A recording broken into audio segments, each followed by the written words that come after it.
Hello friends, welcome back to the new video guys and my YouTube channel guys. Today friends we are going to talk about guys how can we on talkback in our phone. Friends, you want to on talkback in your phone. So how can you on and how can you use guys talkback in your phone?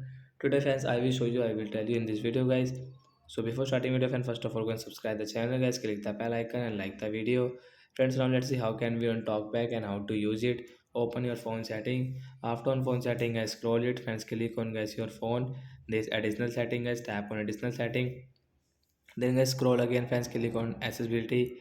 Friends, click on the vision setting, and friends you can see talkback guys, tap here to on talkback. So friends your talkback will on. Talk And then back how on can you use it? settings. So when how can we use guys, you can see guys, one tap and get double tap to back.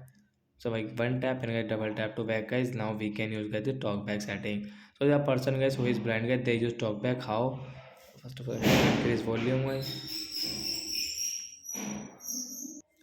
So a person who is blind guys, suppose guy he wants to on or YouTube, so he will tap on YouTube, icon Windows System YouTube, Launcher, and guys he will double tap App to on Lock, YouTube. So like that guys, YouTube they System. use talkback settings. So that's it guys, thanks for watching the video guys. I hope friends you understood how to on talkback and how to use it. So bye guys.